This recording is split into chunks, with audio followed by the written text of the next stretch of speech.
The UN panel of experts has found that 1 million animal and plant species face extinction. It is worse than expected. This is happening much faster than we've ever seen before.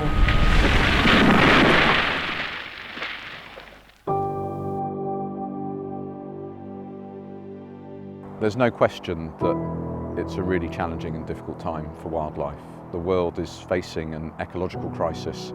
Just 3% of the world's ecosystems remain intact. In the next 20 years, 500 species living on land are predicted to go extinct.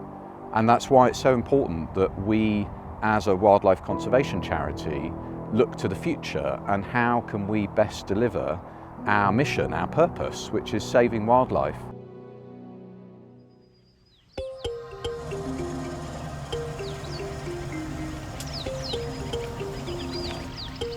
The giraffes you can see here, they're incredibly charismatic animals. They're huge, they're tall, they're unique, they're oddly proportioned. They're fantastical, they really are.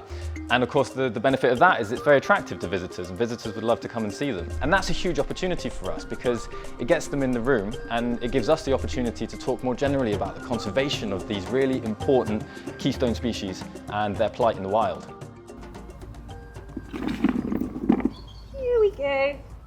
They're critically endangered, so they're one of the most endangered species in the world, and they're just such characters. They're basically like dogs. Our role here is looking after the species here and raising awareness of these issues, but pigs generally don't travel very well, so when I looked into it, actually Central where I worked had one of the biggest numbers of the same water pigs in the whole world, and they can then release them in that area. So to be able to go there and kind of impart my skills on them was amazing. That's what we all want to do. We want to impart our knowledge that it can be useful.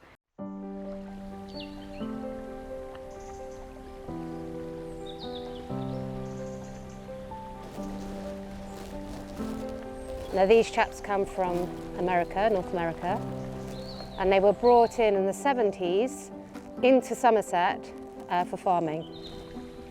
As they basically broke out, because they're quite good at climbing and burrowing and just breaking out.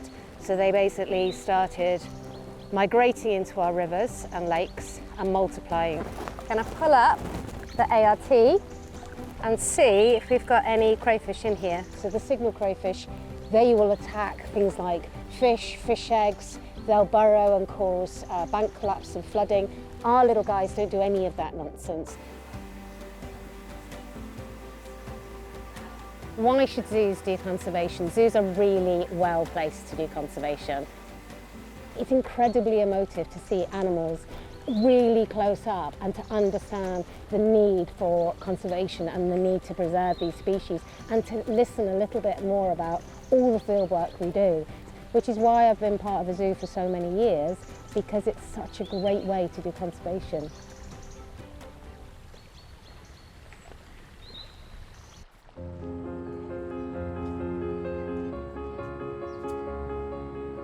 In the Wild Place Project site, which is largely underdeveloped, we have 150 acres of potential.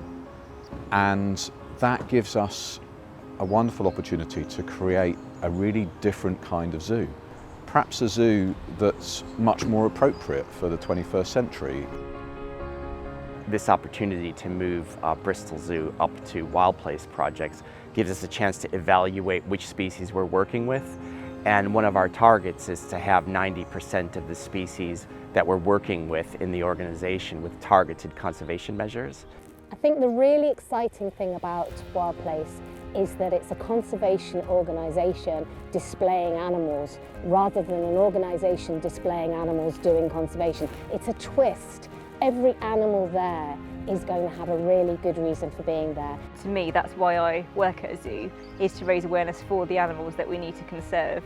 I mean, that's a great thing, and that's what all zoos should be doing. We have a lot of work to do, but it's very exciting. I'm really looking forward to breaking ground with the new exhibits and with our conservation breeding center up at the new Bristol Zoo. It's an exciting time, and really just having a chance to focus on the conservation efforts that we're already doing in a more cohesive way is a really exciting future for us.